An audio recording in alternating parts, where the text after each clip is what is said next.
I mean, an international institution, very broadly defined, those are rules, international rules for the behavior of states. It's usually a formal organisation, often between state parties, to achieve some particular goal. Institutions help increase cooperation in international relations.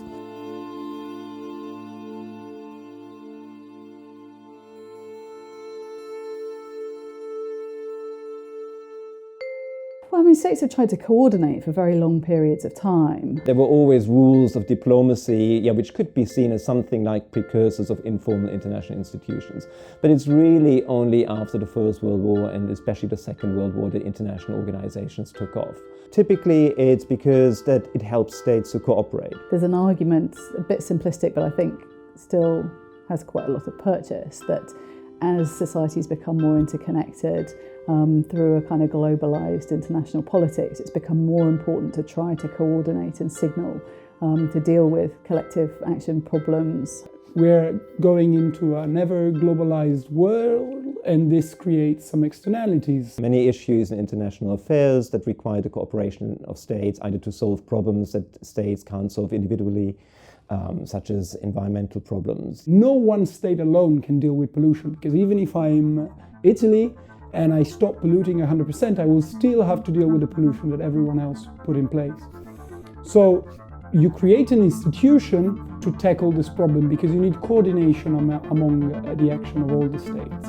And there are two ways of creating this coordination, and one of it is creating a physical body, such as the United Nations, NATO, the European Union, and so on. The other one is creating a regime. A regime which is a set of norms and expectations which deal with a particular issue, but do not necessarily have a physical structure that follow through. For example, rules on the use of force. That would be considered to be an institution. That institution could be then protected, fostered, regulated somewhat by organizations. Like the UN, for example, or the EU, or the WTO, where there's a building and they're there and there's a bureaucracy following it. International organizations can help increase trust between states, because then everybody can be pretty sure that rule breakers will be exposed.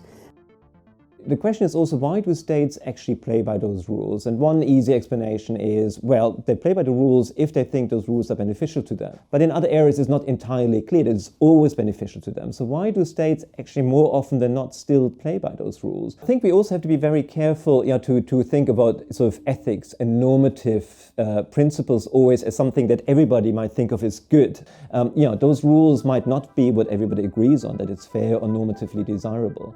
So I think there's also a dark side to international institutions.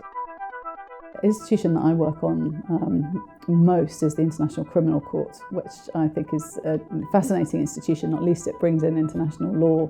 It was a court that was set up with a lot of input from less powerful states, but the court has only so far been interested in prosecuting African nationals, while at least notionally American citizens could come under the purview of the court through the investigation they're likely to open in Afghanistan. It's very, very unlikely we'll ever see an American in the dock in The Hague. Those who think international relations are just about power differences between states, they would say international institutions don't play a role. If anything, at the margins, and if anything, maybe to disguise the exercise of power by the powerful states. So they would say, the study of international institutions is a waste of time. The classic kind of understanding of international relations would be that you've got realists who would argue that institutions don't matter, that what actually determines outcomes in international affairs is the relative power of states. For example, during the Cold War wasn't going to end because of the United Nations. The Cold War was going to end when the United States and the Soviet Union, so the two big powers, decided to end it or reach some sort of accommodation to end it. Mr. Gorbachev, tear down this wall. That's not the whole story. And some people would say that international institutions are essentially created by big, powerful states to maybe have some disguise for more overt exercise of power. But essentially, international institutions do the big bidding of big, powerful states. So the most powerful states are able to assert their own priorities through institutions and sometimes hide them. For example, the UN, it's arguably not a fair body in its design, in the sense that some states have more power than others. You have the Security Council, in which you have 5 states, or the 5 powers that won the World War II, which have the possibility of stop any decision that goes against them. But all at the Security Council is really unpopular because the Permanent Five have a veto. It does privilege certain states and give them more power.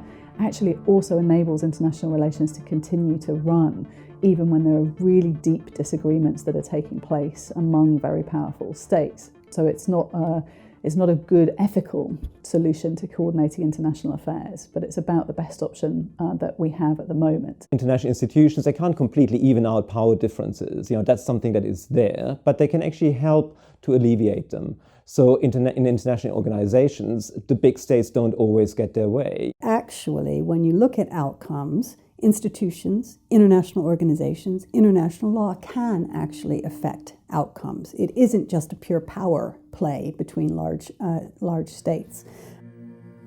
People who are studying international institutions, international law, international organizations are just saying the story is not just one of pure power politics, pure realpolitik. We do need our international institutions to function, the more formal ones. They also need broader sets of rules for behavior and rules of appropriateness, normative standards by which they feel commonly bound. If you don't have those, then it's also very difficult to see how those more formal rules could possibly work and get states to play by them. There are things that are happening between power and outcomes, and there's where we can see the role of international institutions, organizations, and so on.